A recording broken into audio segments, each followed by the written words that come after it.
Siria está aquí, a 8 horas de avión de España. Es la mitad grande y su población se concentra aquí. ¿Por qué? Porque toda esta zona es un enorme desierto, pero un desierto muy importante. Tiene 1/3 de las reservas de petróleo del mundo y también de gas natural. Según algunos, el nuevo petróleo. Para sacarlo de aquí y llevarlo a Europa, hay que rodear toda esta península y salir por el canal de Suez. Como te puedes imaginar, aquí te cobran. Pero hay otra manera más fácil, la línea recta. El que controle estas tuberías las puede abrir y cerrar, como un grifo. Si no pagas, no hay petróleo, ni gas. Esta región es increíble. La civilización en el planeta empieza en 3 sitios y este es uno de ellos. Mesopotamia, aquí. Sumer, que te sonará menos, pero es donde empieza todo, aquí también. ¿Recuerdas la Torre de Babel de la Biblia? La hicieron estos tíos. Egipto, aquí. Siempre ha sido un punto de contacto entre Oriente y Occidente, dando a Asia salida al Mediterráneo.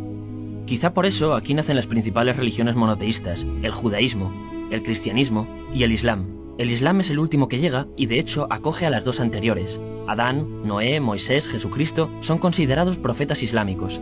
Bueno, al grano. Como la zona es brutal, todos han querido controlarla y siempre ha estado dentro de algún imperio. Los persas, los griegos, los romanos. El imperio romano termina partiéndose en 2 y finalmente solo sobrevive esto.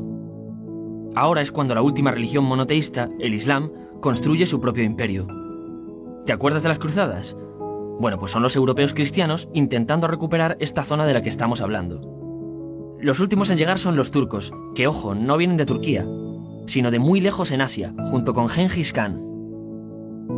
Lo conquistan todo y fundan el Imperio Otomano. El Imperio Otomano se queda ahí hasta la Primera Guerra Mundial. 600 años. Cuando acaba la Primera Guerra Mundial, aparecen pequeños países donde antes estaba el Imperio Otomano. Y por primera vez vemos a Siria en un mapa. Hasta ahora la habíamos dibujado para no perdernos. ¿Y quién se inventa estos países? Bueno, lo que te voy a contar es alto secreto. O lo era en 1916. Este súper secreto se llama Acuerdo de Sykes-Picot. Los franceses y los ingleses no podían derrotar solos al Imperio Otomano. Solo podían si les apoyaba la gente que vivía dentro. En su mayoría árabes. ¿Cómo se los ganaron? Pues les prometieron la Gran Arabia, un país solo para ellos. El único problema es que era un timo. Antes de seguir, recuerda una cosa. Los árabes son un pueblo, pero no una religión. O sea, un árabe puede ser musulmán, puede ser cristiano, y antes del Islam parece que hubo tribus árabes con tradiciones judías. Bueno, pues a los árabes no les dieron ese único país que les habían prometido. En su lugar, franceses y británicos crearon muchos países pequeños. Estos países, obviamente, no eran países de verdad, sino zonas bajo su control, con gobernantes puestos por ellos. Durante este tiempo hacen lo que quieren con la zona. Recuerda que hay petróleo. Siria, aunque no tiene grandes reservas, tiene fácil salida al mar. Y Francia, que es la que se ha quedado con Siria, se lo da a compañías extranjeras. Después de la Segunda Guerra Mundial, los europeos se van. En el caso de Siria, son echados a patadas. Pero antes de irse, crean otro estado, Israel. No es el momento de hablar de ello, pero es un estado muy polémico que sus vecinos no reconocen. La prueba es que nada más irse los británicos, todos estos estados lo atacan. La zona, a partir de ahora, va a ser una bomba de relojería. Y mientras, ¿qué pasa en Siria? Bueno, pues no es muy estable. Tiene golpes de estado constantes. En esa época, aparece en Siria una ideología que se hace con el control y se expande por el mundo árabe, el Ba'ath. Esta ideología mezcla el antiguo sueño de una sola nación árabe con ideas socialistas. Y algo muy importante, es laica, o sea que no es religiosa. Siria se llega a unir con Egipto, un país con el que no tiene frontera. Pero no es algo raro, muchos de estos países intentan hacerlo también. Como recordarás, a esta gente se le había prometido un solo país y las ganas las seguían teniendo. Pero la unión falla. En este tiempo, Egipto les convence para nacionalizar el petróleo. En Siria, Al-Assad, el padre del Assad de ahora, se convierte en jefe del estado Ba'ath. En Irak, también Ba'ath, comienza a ganar fuerza Saddam Hussein. Las diferencias entre ambos países dividen a los partidos Ba'ath de otros países en pro-Siria o pro-Irak. Ahora ocurre la Guerra Fría. El mundo se divide en 2, o eres de Estados Unidos o de la Unión Soviética. Son años muy movidos en los que se pegan constantemente con Israel, invaden su vecino Líbano y comienza una oposición islamista al régimen Ba'ath de Assad. Los hermanos musulmanes. Vale, volvamos atrás un momento. Recuerdas que la mayoría de árabes eran musulmanes, ¿verdad? Bueno, pues dentro de los musulmanes hay 2 ramas fundamentales.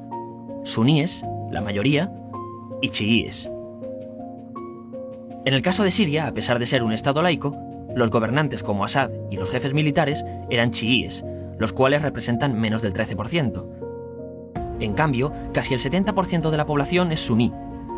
Un dato curioso es que los cristianos son casi el 10%. Que los chiíes controlen el gobierno y ejército mosquea a la población suní, y ese sentimiento es aprovechado por los hermanos musulmanes, islamistas radicales suníes.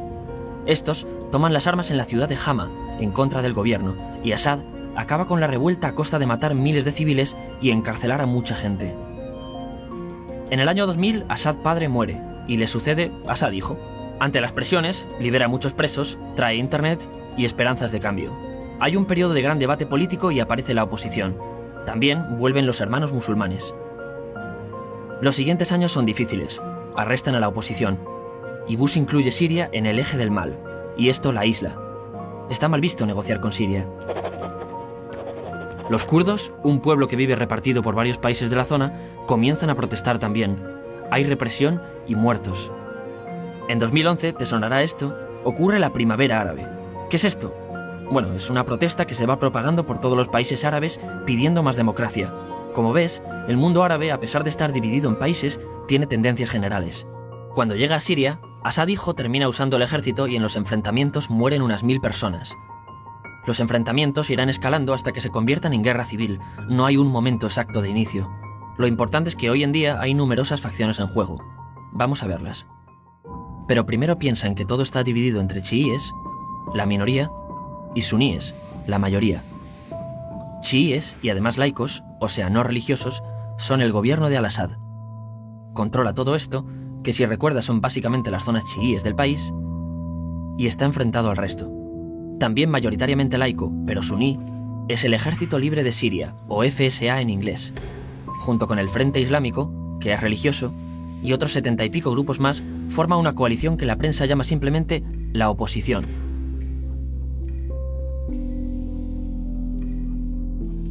También suníes e islamistas, pero radicales, son Al-Nusra, llamados Al-Qaeda en Siria porque son básicamente eso, Al-Qaeda en Siria. Otros islamistas radicales son el ISIS o Estado Islámico. Salen de Al-Qaeda en Irak, controlan la mayor parte de Siria e Irak y se han hecho famosos por sus atrocidades. Su objetivo teórico impacta a muchos.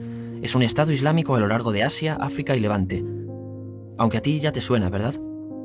En naranja tenemos al pueblo kurdo, que recordarás porque el presidente Al-Assad lo reprimió, al igual que gobiernos de países próximos también lo hacen.